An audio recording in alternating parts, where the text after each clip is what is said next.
सकाळवाले इतकं छापतील असं मला माहिती नाही. तो सौंदर्य आता सौंदर्याशी रिलेटेड राहिलेलं नाही. From the past act in present and make the future better. More than beauty I will prefer to remain as a healthy. Customer किती व्हॅल्युएबल असतो, how they treat their employees. आपण जे आज बघतो ते जे आपण वापरतो ते याच्यामध्ये खूप गॅप आहे.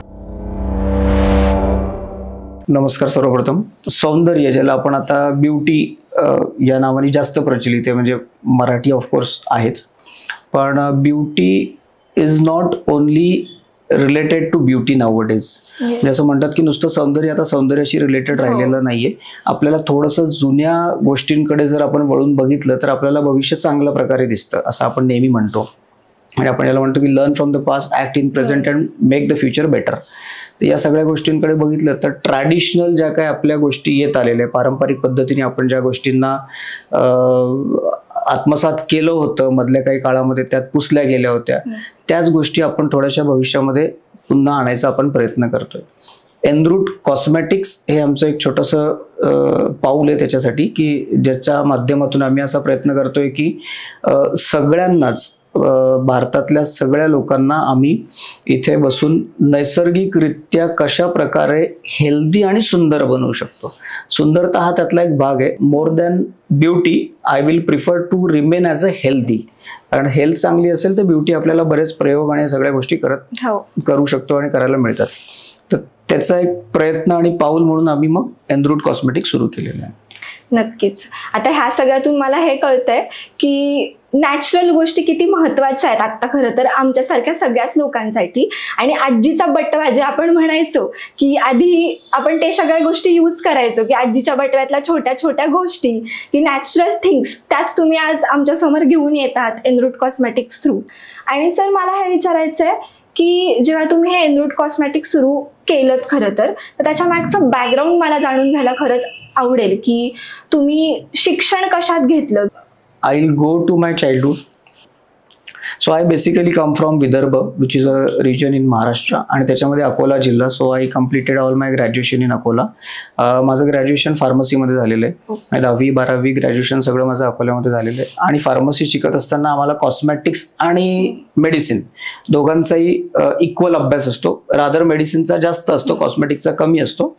आणि मी माझ्या करिअरची सुरुवात ही मेडिकल रिप्रेझेंटेटिव्ह म्हणून केली. एका चांगल्या मोठ्या MNC मध्ये मी नागपूरमध्ये जॉब करायचो. तिथून असा प्रवास करत करत मग पुण्यापर्यंत आलो. आणि तिथे पण एक चांगला 9 वर्षाचा तिथे पूर्ण केल्यानंतर तिथे बऱ्याच गोष्टी मग मला संपर्कात आल्या, की फार्मा किंवा औषधं काय, मेडिकल डिव्हायसेस म्हणजे काय, दोघांचा एक व्यवस्थित संधान साधून आपण हेल्दी लाईफ कशी मिळवता येते, या सगळ्या गोष्टी. आणि कंपन्यांमध्ये जिथं काम करत असताना एक कॉर्पोरेट लेवलमध्ये जेव्हा आपण जातो तर बऱ्याच गोष्टी शिकायला मिळतात. आपण जसं म्हणतो it is other university other than your regular curriculum. कारण कॉर्पोरेटमध्ये काम करणं हे तारेवरची कसरत पण असतं. तुम्ही घ्याल तशा पद्धतीने, आनंद तर आनंद, दुःख तर दुःख, तशा प्रकारे तुम्हाला रिसीव्ह करायचं, you can receive it. But while working in this 2-3 companies I come across की there is a huge gap.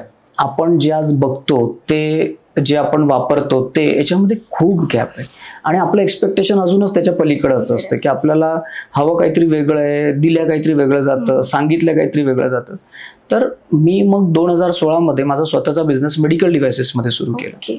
आणि तिथून मग माझी पुढची ही सगळी वाटचाल सुरू झाली. एज्युकेशन करत असताना पण बऱ्याचदा एक ॲस्पिरेशन असतं की यार मला या गोष्टी करायच्या आहेत, चांगल्या कंपनीमध्ये जॉब करायचा आहे. आणि जसं जसं आपण मोठं होतो, म्हणजे आपण म्हणतो ना लहानपणी एखाद्याला इन्स्पेक्टर व्हायचं असतं, कालांतराने तो वकिलाचं स्वप्न बघतो आणि तो finally he land into becoming a doctor. तर तसं प्रवास होत राहतो. तुम्ही जसं म्हणालात की तुमचं एज्युकेशन नंतर असणारा तो 9 वर्षांचं जे काही तुम्ही एक्सपिरियन्स घेतलात आणि वेगवेगळ्या ठिकाणी काम केलं, तर तुम्हाला असं वाटतं का जेव्हा तुम्ही ही कंपनी सुरू करताय तेव्हा काय त्या एक्सपिरियन्सचा कितपत उपयोग झाला? नाही, नक्कीच. कॉर्पोरेट मी म्हटल्याप्रमाणे इट्स अ युनिव्हर्सिटी. आणि मी देवाचा खरा आभारी आहे की या सगळ्या कंपन्यांमध्ये मी काम करत असताना पहिलं तर मला सगळ्यात पहिले सगळ्या मल्टीनॅशनल कंपन्या भेटल्या. सौभाग्य असो की दुर्दैवी असो, जे काय असेल. पण तिथलं culture, European culture, American culture, how they treat their employees, how they treat their customer किती व्हॅल्युएबल असतो. म्हणजे आपण मराठीमध्ये म्हणतो की ग्राहक देवो भव, तसं तिकडे पण आहे, फक्त त्यांचं स्टाईल आणि मोड ऑफ ऑपरेंडी बदललेली असती. तर त्या सगळ्या गोष्टी, मग एटिकेट्स, बिहेवियर, पर्सनल डेव्हलपमेंटमध्ये मला खूप प्रचंड तिथे शिकायला मिळालं. म्हणजे अक्षरशः 100 पैकी 100 तरी म्हटलं तरी चालेल. ऑफकोर्स माझ्यातील लॅक्युना आहे, मी असं म्हणत नाही, पण शिकायला भरपूर मिळालं. आणि त्या शिक्षणाचा मग कुठेतरी आपण वापर करावा. आजही माझी कंपनी तशी त्या मानाने खूप छोटी जरी असली तरी आम्ही कस्टमर आणि इंटरनल कस्टमर, ज्याला आपण आपले एम्प्लॉईज म्हणतो, we try our level best to give best of the best to our internal as well as external customers. शिक्षण वगैरे झालं, तुम्ही पास आउट झालात.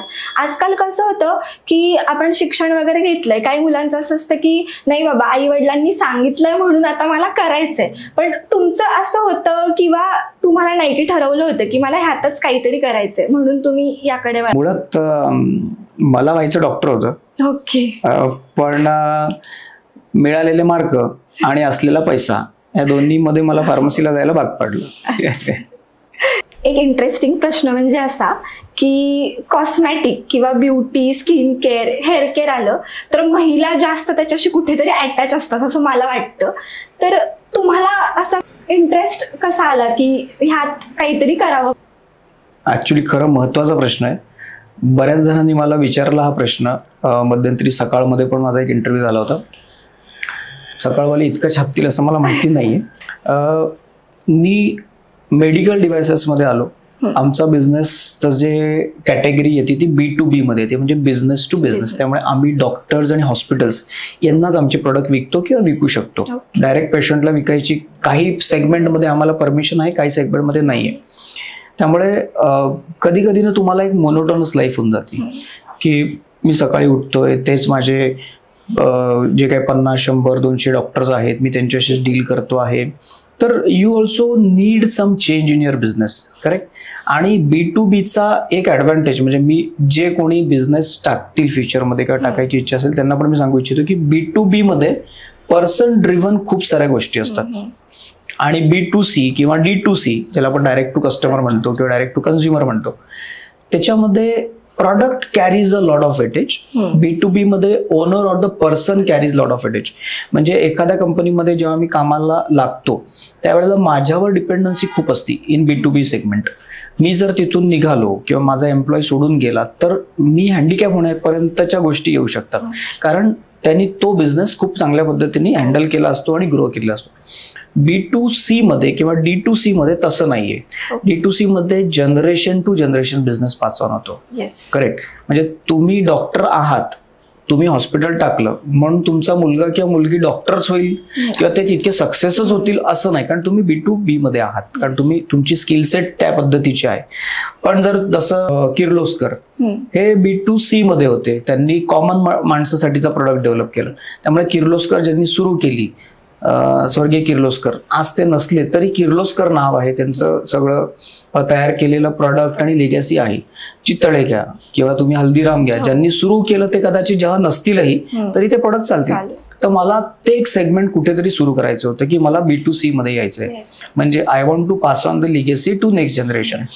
B2B it's okay, I am there. मी छोटं माझ्या परीने जे काय माझ्या भविष्यासाठी करायचं असेल ते मी करेल. पण B2C मध्ये product itself carries lot of legacy with it.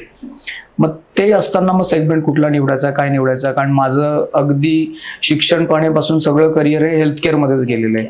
Medicine आणि मेडिकल डिव्हायसेस, डॉक्टर हे दिवसापासून आमचं सुरू असायचं. ऑफकोर्स ते माझे कस्टमरच आहे. तर त्या सेगमेंटमधून मला थोडंसं वेगळं काहीतरी करायचं. ऑफकोर्स तिथे राहायचंय, राहणार पण कन्झ्युमरसाठी काहीतरी करायचं होतं. मग असंच कोविडमध्ये बऱ्यापैकी वेळ होता. कोविडमध्ये कामं पण तेवढी होती, पण थोडासा विचार करायला वेळ मिळाला होता बराच. Then I came with a concept की नाही आपण कॉस्मेटिक्समध्ये जाऊ. भलेही खूप मोठी इंडस्ट्री आहे, खूप प्लेयर्स आहेत, पण करण्यासारखं प्रचंड आहे करण्यासारखं. मी बरेच जण निश सेगमेंट शोधत असतात, बरेच जण जे जगात घडलं नाही ते करत असतात. ऑफकोर्स तेही काही वाईट नाही, चांगले. सगळ्याच गोष्टी जे कन्झ्युमरनी एक्सेप्ट केलं ते सगळ्यात चांगले असतात, बरोबर. मग कॉस्मेटिक मध्ये यायचं, मग मी टू प्रोडक्ट नाही आणायचा. म्हणजे तुमच्याकडे ए आहे तर माझ्याकडे पण एच आहे, मग तिथे कॉम्पिटिशन आली, प्राइस वॉर आला. तर मग त्याच्यापेक्षा विदिन द कॉस्मेटिक्स आपण काहीतरी निश सेगमेंट तयार करता येईल का, म्हणून मग आम्ही एनरूट कॉस्मेटिककडे वळालो, जो कम्प्लिटली प्लांट बेस आहे. म्हणजे जसं आपण म्हटलं की ट्रॅडिशनला प्रेझेंटमध्ये वापरून फ्युचर ब्राईट करणे हा आमचा जो काही प्रयत्न आहे तो आम्ही या माध्यमातून मग करायला सुरुवात केली. मग त्याच्यामध्ये मग कोविड पासून आम्ही रिसर्च सुरू केला की अगदी पहिल्या वेळपासूनच मग कन्सल्टंट लोकांशी बोलणे, जे काही सध्या लोक करतात आहे त्यांच्याशी संपर्क साधणे, जे युजर्स आहेत घरापासूनच सुरुवात की मला कसा शॅम्पू लागतो, मला कसा फेसवॉश लागतो, माझ्या घरच्यांच्या चॉईस काय आहे, घरच्यांच्या स्किन टोन कशा व्हेरी होतात आणि त्यांना काय काय लागतं. इथून मग आम्ही सगळा तो अभ्यास सुरू केला. मग करत करत असं कळलं की अरे आपल्यासारखं पण काम करणारे लोक आहेत, मीच काय नवीन नाहीये. मग तिथून मग आमचा प्रवास हा सुरू झाला. मग रिसर्च, प्रॉडक्ट, इन्ग्रेडियंट्स, लोकांना काय पाहिजे, प्राइस मध्ये बसेल का, मला आपल्याकडे कुठल्या अशा गोष्टीचं आकर्षण आहे का की जे आपण देऊ शकतो, कुठली गोष्ट गरजेची आहे, आकर्षण जरी बाजूला काढलं गरजेचं काय हे महत्वाचं ते आम्ही खूप शोधलं. आणि मला हे विचारायचं होतं, आता आपण इतकं बोलतोय एनरूट विषयी, तर हा महत्वाचा प्रश्न की एनरूट हेच नाव का म्हणजे तुम्ही चूज केलं असेल? त्याकडे बरेच ऑप्शन आले होते की हे नाव द्यायचे का ते नाव द्यायचे का, पण later on name came to my mind Enroute. कारण रिअल स्पेलिंग हे जे आपण ENROUT, we go through one route to achieve the goal. पण मग आम्ही असं जाण्यापेक्षा खाली गेलो, वी फाउंड अ रूट की आपण मग मुळापर्यंत जाऊ, जे पण काही द्यायचं अगदी आपण त्या विषयाच्या खोलवर पर्यंत अभ्यास करू आणि आपल्या ग्राहकाला पण तिथपर्यंत फायदा होईल, till the last drop of my product, तिथपर्यंत बेनिफिट म्हणून आम्ही ते नाव चूज केलं. आणि फॉर्च्युनेटली आम्हाला त्याचा ट्रेडमार्क रजिस्टर झालेला आहे. बऱ्यापैकी लोकांनी नावाला पण प्रतिसाद दिलेला आहे. बऱ्यापैकी टॅगलाईनला आम्हाला प्रतिसाद मिळाला. आमची टॅगलाईन पण आहे बिकॉज इट्स मी. हे जो कोणी वापरेल त्याला वाटेल की हा प्रोडक्ट माझ्यासाठी बनलेला आहे आणि मी आहे म्हणून हा प्रोडक्ट. त्यानंतरचा प्रश्न असा आहे की जेव्हा तुम्ही ही सुरुवात केली एनरूट कॉस्मेटिक्सची, तर असं नाही होत की आता आपण विचार केलाय की बाबा मला आता बिझनेस सुरू करायचा आणि तो झालाय, असं कधीच होत नाही. त्याच्या मागे आताच तुम्ही इतकं सांगितलं की कोविडमध्ये कसा अभ्यास केला, घरच्यांपासून सुरुवात केली, चॉईसेस झाले, स्किन टाईप झाले, तर हा अभ्यास करताना किती डिफिकल्टीज आल्या तुम्हाला? डिफिकल्टी आल्या आणि सगळ्यात मोठं नकारात्मक. तुम्ही कुठलाही प्रोडक्ट किंवा कन्सेप्ट घेऊन जर बाहेर पडलात, तुम्ही चर्चेला बसलात की तुम्हाला नकार येतो. छे, मार्केटमध्ये किती प्रोडक्ट अवेलेबल, अरे तुझा कुठे चालेल का, तू कशाला, चांगलं चालू आहे ना तुझं, कशाला नवीन याच्यात डोकं, खूप आले असं. पण मग जर तुमची जिद्द असेलच तर तुम्ही त्याला पॉझिटिव्हली घेऊ शकता. म्हणजे लोक तुमच्यावर विटा फेकतात तर तुम्ही त्या विटा परत त्यांना मारता की त्याचा महल बनवता. अशा बरेच आपण आता ऐकत असतो या सगळ्या स्टोरी. तर इट्स ओके, म्हणजे निगेटिव्हिटी अजूनही येते. म्हणावं तितकं आपण ज्याला म्हणतो की जेवढे आम्ही एफर्ट्स टाकतोय, जर मी 100 पावलं पुढे चालतोय तर मला 100 पावलांचं यश नाही मिळत आहे, कदाचित 5, 10, 15 पावलांचं यश येत आहे. पण ठीक आहे, आय एम हॅपी, यश तर येत आहे. इट मीन्स मी योग्य मार्गावर आहे. स्पीड वाढवायचं कमी करायचं ते बऱ्याच गोष्टींवर अवलंबून आणि शेवटी नशीब हा खूप मोठा भाग आहे. पण नकारात्मक उत्तर खूप आली, निगेटिव्हिटी आली. पीपल हॅव आन्सर्ड की why you want to do this will not go. आलं पहिले आमची जी बॅच होती प्रोडक्शनची, ती सगळ्यात जास्त कॉस्ट आपण पहिल्या काही बॅचेसलाच देतो, कारण तिथे खूप अभ्यास करायला लागतो. काही बॅचेस तुम्हाला रिजेक्ट करायला लागतात जोपर्यंत तुम्हाला हवा तसा प्रोडक्ट बनवून मिळत नाही तोपर्यंत. लॉस सहन केल्यानंतर एक फर्स्ट बॅच, ज्याला आपण बेबी बॅच म्हणतो, ती मार्केटमध्ये येते आणि तिथे पण तुम्हाला रिजेक्शन येतात. रिजेक्शन येण्याचं कारण काही असू शकतं. मेन सगळ्यात मोठं कारण कस्टमरची मानसिकता.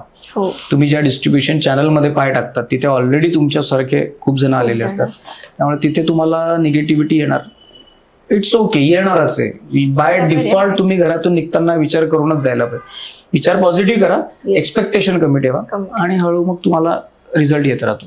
हे खरं तर आत्ताच्या युथला पण हे खरं तर खूप शिकण्यासारखं आहे की तुम्ही कुठली सुरुवात करायच्या आधी कितीही लोकांनी नकारात्मक विचार तुम्हाला दिले तरी तुम्ही तुमची जिद्द सोडली नाही पाहिजे. ह्या गोष्टी आल्या की नकारात्मक विचार असतात तर ते सोडलंच तर फायनान्शियल स्टॅबिलिटी आली किंवा बऱ्याच गोष्टी किंवा फॅमिलीचा सपोर्ट हा पहिला महत्वाचा. घरचे किती पॉझिटिव्ह आहेत आपल्या बाबतीत तेही महत्वाचं ठरतंय. 100%. तुम्हाला फॅमिली ओळखते ना, हो. फॅमिली तुम्हाला अगदी लहानपणापासून बघत आहे, एका साइजेबल अमाऊंट पासून फॅमिली तुम्हाला ऑब्झर्व करत आहे.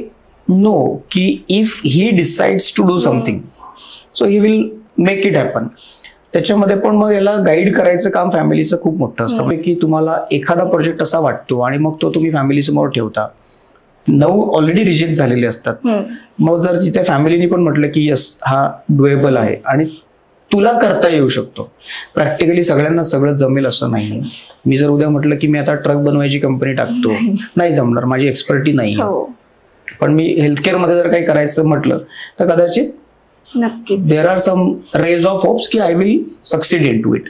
माझं पहिल्यापासून एक अगदी लहानपणापासून माझं बिलीफ असं होतं की माणूस जर यशस्वी झाला तर तो एकटा यशस्वी कधीच होत नाही. तुम्ही कुठलेही पुस्तकं चाळून बघा आणि मला एक एक्झाम्पल द्या की तो सिंगल होता आणि त्याला यश मिळालं. ठीक आहे, फॅमिली पॉइंट ऑफ व्ह्यू तर सिंगल असेल, पण समाज असेल ना, कोणीतरी त्याला सपोर्ट केल्याशिवाय तो पुढे जात नाही. लोकांची सोबत असेल तर कुठेतरी आपल्याला यश मिळतं, कारण त्यांची मदतही तितकीच होते आपल्याला. नक्कीच मी जेव्हा जॉब करत होतो तर आमच्याकडे कॉम्पिटिशन असायची. म्हणजे सपोज आता एक कस्टमर आहे, डॉक्टर आहे, ते माझ्या कंपनीचे प्रोडक्ट पहिल्यापासून खूप चांगल्या पद्धतीने वापरायचे आणि ही वॉज व्हेरी हॅप्पी. म्हणजे मी त्या कंपनीमध्ये लागायच्या आधीपासून ते प्रोडक्ट वापरायचे. म्हणजे जर नाही म्हटलं तर कमी की 5-7 वर्षापासून he was using that product.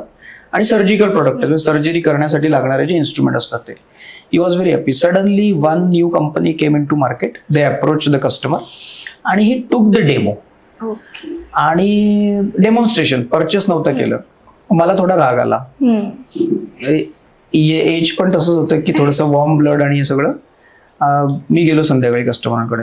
मी म्हटलं सर तुम्ही डेमो घेतला वगैरे, म्हणून हो घेतला. म्हटलं सर नाही, दिस इज नॉट गुड. कारण कसं असतं, कंपनीच्या साईडनी पण कंपनी रिसर्चमध्ये बऱ्याच गोष्टींचा खर्च करत असते कस्टमरवर, की जिथे डॉक्टरांच्या माध्यमातून पेशंट लोकांना चांगला बेनिफिट व्हावं, रिसर्च हा चालूच असतो. तर आमचे काही प्रोजेक्ट सरांसोबत चालू पण होते आणि मी सरांना म्हटलं की sir this is not good. तर म्हणे का गुड नाही आहे? तर म्हटलं नाही सर, आता we are number 1 in India आणि असं तसं globally we are this number, आणि तुम्ही पण आमच्या सर्व्हिस पासून खुश असालच वगैरे, किंवा कमी काही if you are not happy with product service performance तो डू लेट अस. मग आम्ही जर काही करेक्ट करू शकत असो लिगल पद्धतीने कॉम्प्लायंट वेनी तर आम्ही करू. तर he told me one good line. तर ही सेट की सी राम, तू नंबर 1 आहे, मला वाटत नाही तू नंबर 1. तू म्हणजे तुझी कंपनी. म्हटलं का सर? कारण तू एकटाच पळतोय. नंबर 1 कधी होशील जेव्हा पॅरलली एखाद दोघं असतील, दुसरा कोणी नंबर 2 असेल तर तूच एकटा पळशील आणि तू डिक्लेअर करशील युअर नंबर 1. तर it is not a competition. It is just that you are the single player and you are performing. So then I corrected my definition of being number 1. म्हणजे competition ही तेवढीच पाहिजे. Healthy competition is always welcome in to the market place.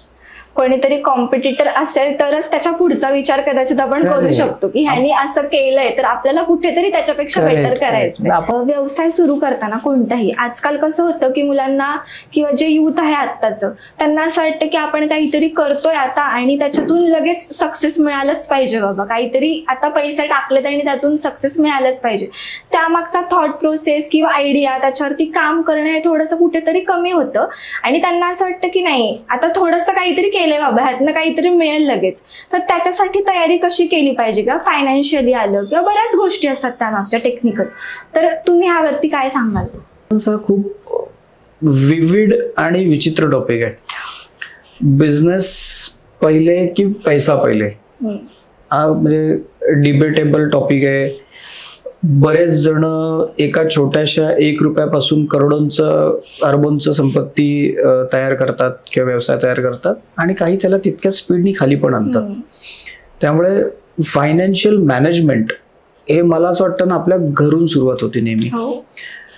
आपण बघतो व्यावसायिकाचा मुलगा व्यावसायिक चांगला बनतो कारण त्याला एका जनरेशनचा अनुभव आलेला असतो.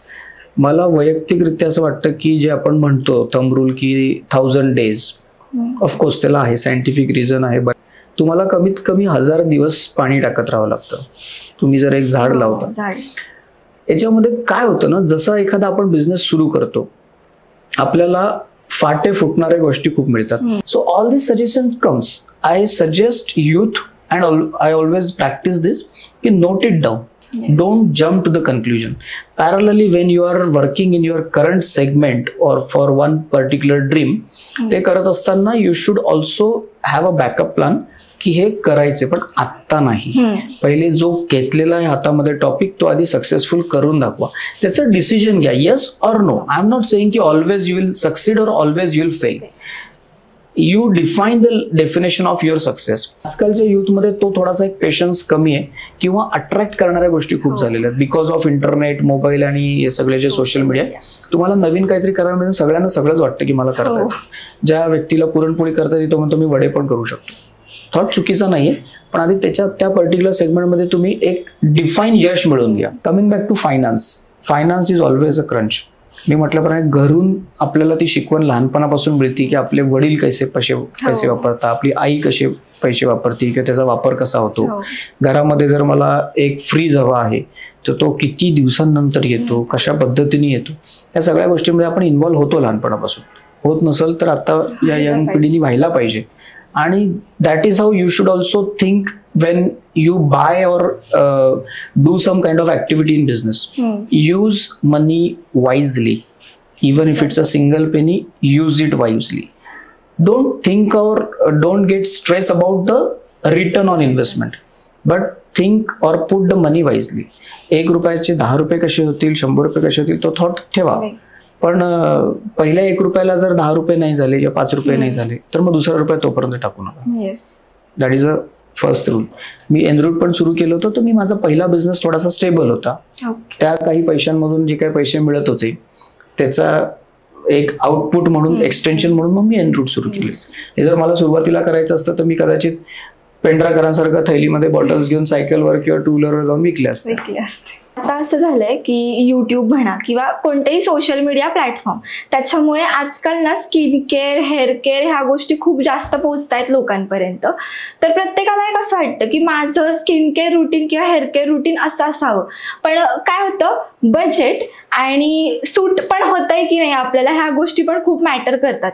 तर हे जेव्हा तुम्ही एनरूटच्या कॉस्मेटिक्स लॉन्च करता तेव्हा ह्या गोष्टी कशा टॅकल करता की कस्टमरला हे बजेटनी परवडलंही पाहिजे आणि त्यांना स्किन टाईपला सूटही झालं पाहिजे. क्वालिटी पॅरामीटर्स बद्दल आपण जर बोललो तर, आणि we decided to have a very light food that day, आणि then we ordered dal khichdi. We saw the price of a dal khichdi in the restaurant was around 400 or 500 rupees. आणि मिसेस भडकली. स्त्रीचा स्वभाव थोडा कंजूस असतो. शी सेड की अरे मी तर घरामध्ये एवढ्या रुपयांमध्ये तर आपलं कमीत कमी महिनाभर दाल खिचडी खाऊ, एवढं आपलं बजेट आहे. ही ऑर्डर इट. आणि मग मी वेटरला विचारलं, तो म्हणे नाही सर आम्ही काय ना, we choose the ingredient based on the specification sanctioned and approved by my owner. Okay. मामी ओनरला पण भेटलो. देखो सर, घर का खाना तो घर का खाना है. यही घर का खाना जो आप बना रहे हो 50 रुपीज में भी आपको मिल जाएगा.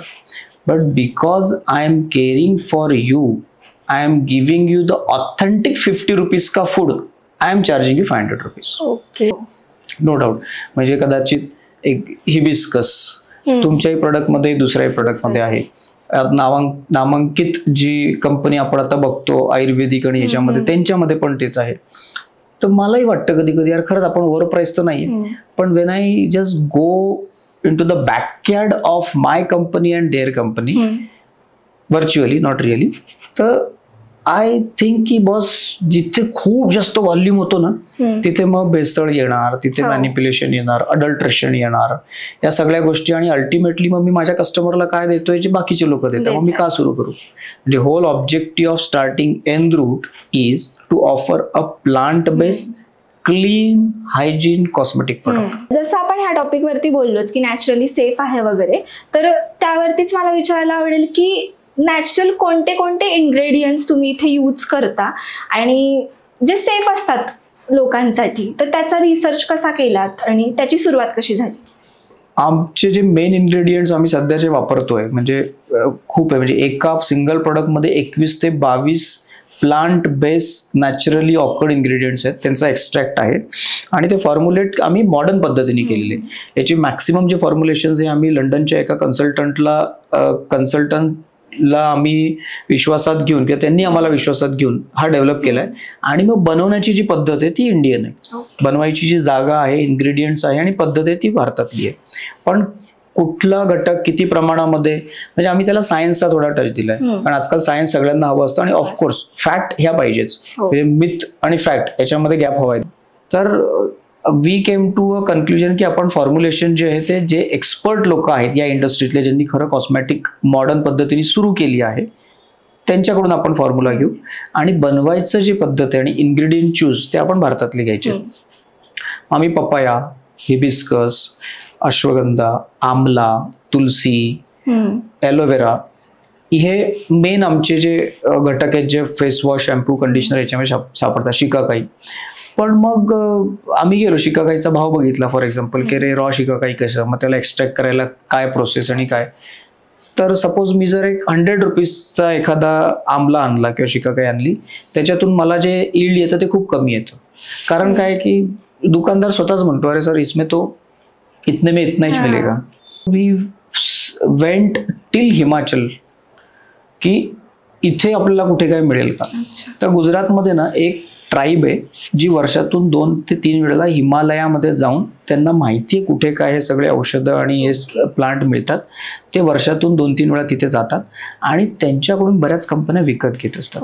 So one of the vendor is my manufacturing unit. ते तिथे जाऊन त्यांच्याकडून ते घेतात, त्यांचा ईल्ड चेक करतात की मला जेवढा ईल्ड पाहिजे, जेवढं प्रोडक्टिव्हिटी पाहिजे तेवढी आहे, आणि मग आम्ही ते इन्ग्रेडियंट्स वापरतो. म्हणून आम्ही अगदी प्रामाणिकपणे, आनंदाने आणि बिनधास्त बोलत असतो की आमचा प्रोडक्ट हा कम्प्लिटली सेफ आहे, प्लांट बेस आहे आणि इफेक्टिव्ह आहे. It's not only safe, it's effective also. Correct. तर युट्यूबचं तुम्ही मला आता सांगितलं की युट्यूबवर खूप सारे प्रोडक्ट आपण बघतो आणि बऱ्याच जण त्याच्या भुरळ पडती, घेऊन बघू, ट्राय करून बघू.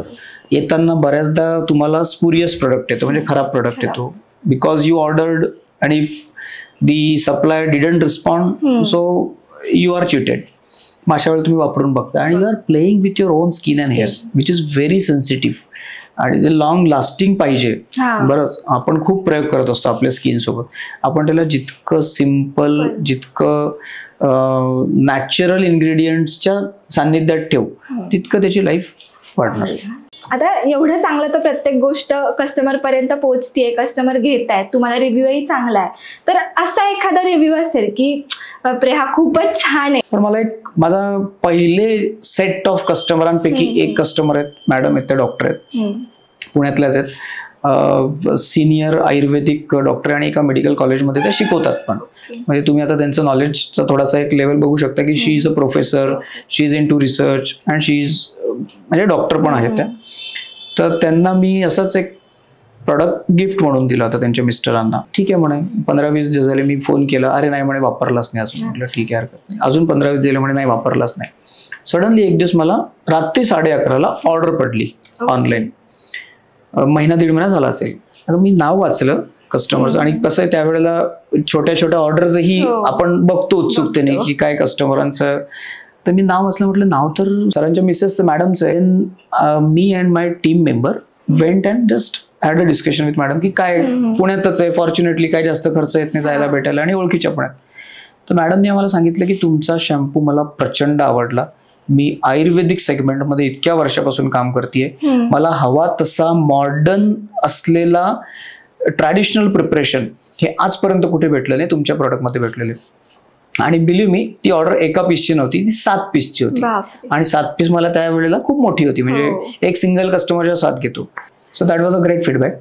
आणि मोर दॅन दॅट, एखादा जाणकार जेव्हा बोलतो, ऑफकोर्स सगळे कस्टमर त्यांच्या अनुभवाने ते जाणकारच असतात, पण ज्याने अभ्यास केलाय, जो अगदी त्याच्या मुळापासून त्याला सगळं माहिती आहे, असा कस्टमर जेव्हा तुम्हाला एक चांगला फीडबॅक देतो, सो फील्स की यार ऍटलिस्ट गाडी ट्रॅक पे आहे. जसं आता पॉझिटिव्ह आल्या कमेंट्स, तशा निगेटिव्ह काहीतरी आल्या असतील, तर एक असतं ना, कस्टमर तो जपलाच पाहिजे. किती निगेटिव्ह त्यांनी बोलावं तर त्याच्यावरती काहीतरी सोल्युशन आपण देणं भाग आहे. येस, निगेटिव्ह फीडबॅक खरंच अजून आला नाही. मे बी लोकांनी आम्हाला लाईटली घेतलं असेल. असतं ना रे, फीडबॅक निगेटिव्ह पण द्यायचा तर आपल्या लेवलचा पाहिजे असतं. आम्ही त्यांच्या त्या लेवलमध्येही कदाचित त्यावेळेला नसू आम्ही. पण एक कंप्लेंट माझ्या कलिगनी मला सांगितली होती. आम्ही पार्लरला पण जाऊन हा प्रोडक्ट देत असतो की ज्यांना प्रीमियम सर्व्हिस त्यांच्या क्लायंटला ऑफर करायची असेल तर तिथे पार्लरमध्ये काम करणारी जी महिला होती ती म्हणे की ठीक आहे, मी असा तुमचा प्रोडक्ट वापरणार नाही, आम्ही पहिले म्हणजे कस्टमरवर नाही वापरणार, पहिले आम्ही आमच्यावर वापरू. And she reported a little bit itching on the skin आणि we took it really serious. मग तिथून आम्ही सांगितलं की आता याला आपल्याला क्लिनिकली टेस्ट करून घ्यायचे प्रोडक्ट. आम्ही अगदी सुरुवातीच्या काळामध्ये तेव्हा होतो, अगदी 2-3 महिनेच आम्हाला झाले होते. आम्ही त्याचं क्लिनिकल टेस्टिंग केलं, डर्मॅटॉलॉजिकल टेस्टिंग केलं. आम्हाला आमच्या प्रोडक्टमध्ये कुठेही काही असं सापडलं नाही. जवळपास प्रत्येक प्रोडक्ट हा 30पेक्षा जास्त सब्जेक्ट्सवर, ज्याला आपण पेशंट म्हणतो, अशा पेशंटवर ट्राय केला ऑफिशियली सर्टिफिकेट आणि सगळे आमच्याकडे रिपोर्ट्स आहेत 150 पानांचे. मग आम्ही त्या महिलेकडे पुन्हा गेलो. Then we came to know की that female had a allergy to lot of chemicals, lot of ingredients. मग आम्ही त्यांना आमच्या वतीने एक डर्मॅटॉलॉजिस्ट सजेस्ट केली. आम्ही त्यांच्याकडे त्यांना पाठवलं की तुम्ही ॲटलिस्ट तुमचे सगळे पॅरामीटर चेक करून घ्या आणि इथून पुढे तुम्ही कुठलाही प्रोडक्ट लावताना पॅच टेस्ट करून घ्या. आणि आमचाही प्रोडक्ट आम्ही सगळ्यांना सांगतो की पॅच टेस्ट करून वापरा. जरी आमचा प्लांट बेस असला तरी फ्युचर कोणी प्रेडिक्ट केलेलं नाहीये. त्यामुळे आम्ही ते जे काही गव्हर्नमेंटनी लावलेले पॅरामीटर्स आहे आम्ही ते सगळे फॉलो करतो की पॅच टेस्ट करून घ्या. आम्ही केलेली आहे, तुम्ही पण करून घ्या. कॉस्मेटिकमध्ये तुम्ही एक फेस वॉश, एकदा फेस वॉश करून बघितला, एकदा हेअर वॉश करून बघितले म्हणजे तुम्हाला त्याचा अनुभव नाहीये. We are not expert, let's accept the reality. मुली इतक्या वेगवेगळ्या प्रकारच्या कॉस्मेटिक्सला अट्रॅक्ट होत असतात, वापरून बघत असतात, बऱ्याचदा फ्रीमध्ये येतं म्हणून वापरून बघत असतात, पण अनुभव नाही कळत. लेट्स एक्सेप्ट द रियालिटी की we are not doctor, we are not skin expert, we are not hair expert, but based on our body reactions, body responses, we come to some conclusion की whether the good bad ugly जे काय असेल ते. म्हणून मी काय म्हटलं होतं की तुम्ही कुठलंही कॉस्मेटिक एक दिवस, एक आठवडा, एक महिना वापरून तुम्हाला नाही कळत, तुम्ही कमीत कमी 3ही ऋतू त्यांना वापरा. Then you will come to know the real output of the product.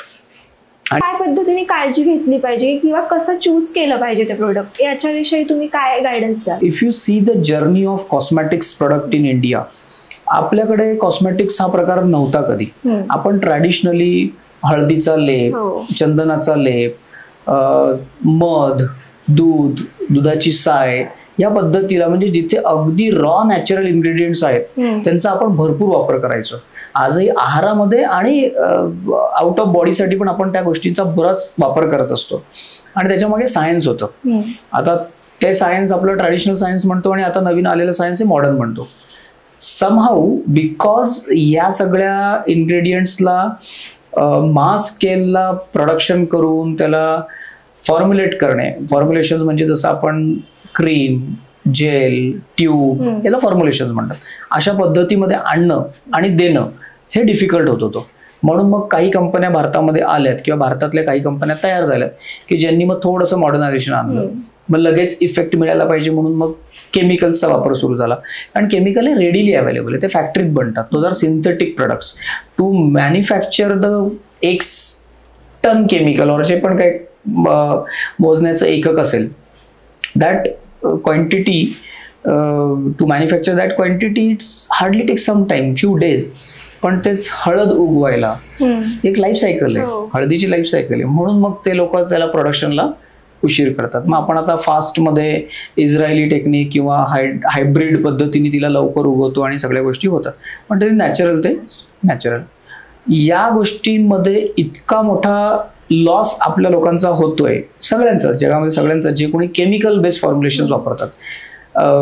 Rinse होतं, फेस येतो, चेहऱ्यावरचं ऑइल लगेच निघून जातं आणि आपल्याला वाटतं की आपला चेहरा फ्रेश झालेला आहे. किंवा आपण जे काही केमिकल युक्त असलेले मोठ्या मोठ्या कंपन्यांचे शॅम्पू घेतो, प्राइस बॅरियर असतं, आपली अफोर्डेबिलिटी नसती किंवा आपल्या बजेटमध्ये ते पण पार्क नाही करत, म्हणून आपण जो मेडिकल शॉप किंवा किराणा दुकानवाला असेल आपण त्याच्याकडून घेतो आणि वापरतो. केस पण लगेच आपले धुवून चमकायला लागतात, पण यांचे आफ्टर इफेक्ट खूप विचित्र आहेत.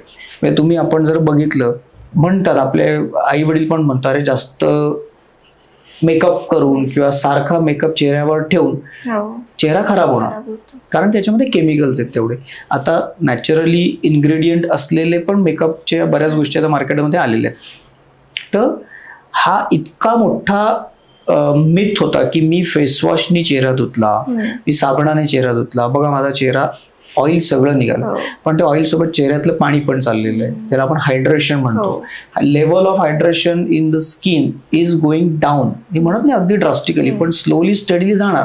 आणि आपण दिवसातून कमीत कमी एकदा तरी तो फेसवॉश किंवा तो साबण आपण चेहऱ्याला लावणार. महिन्यातून 2 किंवा 4 वेळा आपण शॅम्पू तरी लावणार, बरोबर. If not daily, at least once or twice in a week आपण ते करणार.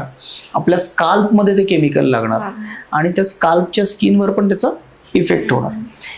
हा जो काही लॉंग टर्म साईड इफेक्ट आहे आणि आपण बघितलंय, there are so many reported incidences की जिथे साधी लहान मुलाची पावडर वापरल्याने पण कॅन्सर झालेला आहे. त्या कंपनीवर मोठे मोठे दावे आलेले.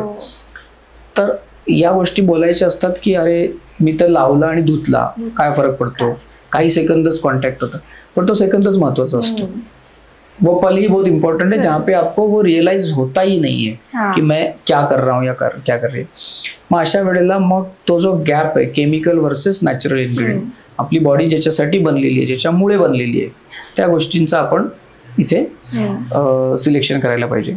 While selecting any cosmetic product and very specifically the hair care and the skin care, तुम्ही नॅचरल इन्ग्रेडियंट जितके जास्त त्या प्रोडक्टमध्ये असतील तो प्रोडक्ट चूज करा. त्या प्रोडक्टबद्दल थोडासा अभ्यास करा. मेनी अ टाइम आपण थोडंसं पैशांना भुरळ पडून कमी स्वस्त आहे म्हणून घेऊन घेतो. लिहिलं सगळ्या प्रोडक्टवर सगळं असतं, कारण गव्हर्नमेंटने दिलेलं आहे नॉर्म की तुमच्या प्रोडक्टमध्ये जे आहे ते लिहा. पण खरं खोटं हे काय त्यांनी सांगितलेलं नाही. करेक्ट. त्यामुळे एक थोडासा आपण सेन्स ठेवायचा की एवढे सगळे इन्ग्रेडियंट असलेली वस्तू आपल्याला अंदाज की इतक्याला मिळेल का. सपोज मी जर म्हटलं की माझी वस्तू 10 रुपयाला आहे, खरंच ती 10 वाली असेल का बाबा. नाही, शक्य नाही. हे 10-12 इन्ग्रेडियंट आहेत आणि 10 रुपयाला कसे आहे. मग कितीला आपल्याला अंदाज आहे की 100 रुपयाला मिळायला पाहिजे. त्याच्या अवतीभोवतीची प्राइस असेल, त्याचे रिव्ह्यूज कस्टमरनी लोकांनी वापरलेले, आणि एक प्रोडक्ट छोट्याशा क्वांटिटीमध्ये घेऊन एक सायझेबल अमाऊंट टाईममध्ये वापरून बघा. मग तुम्हाला वाटलं नाही सगळं व्यवस्थित आहे, then you go for a bigger pack, then you should go for a permanent use and recommendation, या सगळ्या गोष्टी. त्यामुळे सिलेक्शन खूप महत्वाचं आहे. आणि म्हणून आम्ही कॉन्फिडंट आहे, आमचा एक जरी कस्टमर आम्हाला अटॅच झाला तर आम्हाला तो देवासारखाच आहे, पण तो कंटिन्यू आमच्यासोबत असोसिएट राहील. खरंच कोणतेही प्रोडक्ट खरंच म्हणजे कॉम्प्रोमाइज करण्यात काहीच पॉइंट नाहीये, कारण तुम्ही शेवटी तुमच्या हेल्थशीच खेळताय, स्किनशी खेळताय. त्यापेक्षा प्रत्येक गोष्ट रिसर्च केली आणि पाहिली व्यवस्थित आणि तसेच प्रोडक्ट चूज केले तर खरंच आपल्यासाठी खूप फायदेशीर ठरेल ते, हे नक्कीच खरं. तर इतक्या सगळ्या गोष्टी आज म्हणजे आपण बोललोय, गप्पा मारल्यात, इतक्या छान गोष्टी तुम्ही आज आम्हाला सांगितल्यात. खरं तर एनरूट विषयी असू देत, बिझनेस कसा करावा ह्या गोष्टीवर आपण बोललो, स्किन केअर झालं, हेअर केअर झालं, प्रत्येक गोष्ट तुम्ही अगदी छान पद्धतीने आमच्या प्रेक्षकांना आज समजावून सांगितली. मला असं वाटतं नक्कीच ह्याचा फायदा होईल आमच्या प्रेक्षकांना. तर आता ह्या सगळ्या डिस्कशन नंतर एक शेवटच्या भागाकडे येऊयात आपण आपल्या पॉडकास्टच्या. तर एक फायनल प्रश्न मी तुम्हाला असा विचारते की एनरूट कोणतं प्रोडक्ट जे तुम्ही सजेस्ट करणार आहात आज आम्हाला आमच्या प्रेक्षकांना, आणि एनरूट कडून तुम्हाला काय संदेश द्यायचा आमच्या प्रेक्षकांना. कोणता प्रोडक्ट म्हटल्यानंतर व्यावसायिक म्हणून मी तर म्हणेन सगळेच, कारण आमचे सगळे प्रोडक्ट सगळ्यांसाठी बनलेले आहेत आणि अख्ख्या घरातल्या प्रत्येक मेंबर, अख्खी फॅमिली तुम्ही वापरू शकता. त्यामुळे everyone should use our product and all the products. ठीक आहे, that is first message. Second thing, as I told you, ki while selecting the product, you should be very smart. Select your cosmetic products wisely and smartly, because keep scanning the market, because market is full of all the experiences. You'll get very good experiences, and sometimes bad experiences also. तो keep away yourself from this bad experiences. एकदा एक product जर तुम्ही घेताय, वापरून बघताय, तर एक सायझेबल अमाऊंट ऑफ टाईमसाठी तो तुम्ही वापरून बघा, जेणेकरून तुम्ही त्या डिसिजनपर्यंत याल की whether to go with it or not. Just don't jump to a conclusion की एकदा वापरला हो म्हटलं, नाही म्हटलं. ठीक आहे. नॅचरली इन्ग्रेडियंट्स असलेले प्रोडक्ट शक्य तुम्ही सिलेक्ट करा, चूज करा. पण ते सिलेक्ट करत असताना त्याच्यामध्ये किती प्रमाण त्यांचं आहे, it should not be excessive, it should not be less than the required quantity. त्यामुळे ऑप्टिमम क्वांटिटी ज्याची असेल त्या तुम्ही प्रॉडक्टला नक्की जाऊ शकता. आयुर्वेदिक, नॅचरल, प्लांट बेस, ऑर्गॅनिक या सगळ्या टर्मिनॉलॉजी वेगवेगळ्या आहेत. त्यांचा एकमेकांशी थोडाफार संबंध असेल, पण अगदी त्या सगळ्यांचं मिनिंग सरसकट एकत्र नसतं.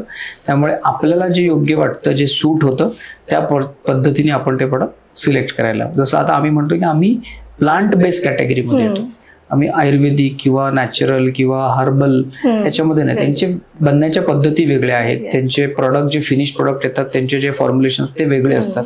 प्लांट बेस्ड आम्ही blend of modern and the tradition याच्या पद्धतीने आम्ही ते बनवलं, म्हणून त्याला आपण प्लांट बेस्ड म्हणतो. तिसरं, if you want to start any business और even if you want to venture into cosmetic, so have a patience, start with 1 or 2 or 3 projects and define your own definition of success and work till you get the first success.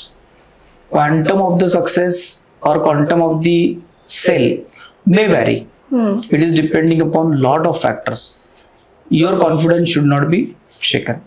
That is the biggest thing. Thank you so much sir. तुम्ही आज इथे आलात आणि इतक्या छान गोष्टी आम्हाला सांगितल्यात, गाईड केलं. म्हणजे की बिझनेस रिलेटेड असू देत किंवा कॉस्मॅटिक रिलेटेड असू देत, की प्रोडक्ट कसे चॉईस केले पाहिजेत आणि कुठे कॉम्प्रोमाइज नाही केलं पाहिजे, ह्या सगळ्याच गोष्टी आज तुम्ही खूप छान पद्धतीने आम्हाला समजवून सांगितल्यात. आणि thank you so much for this.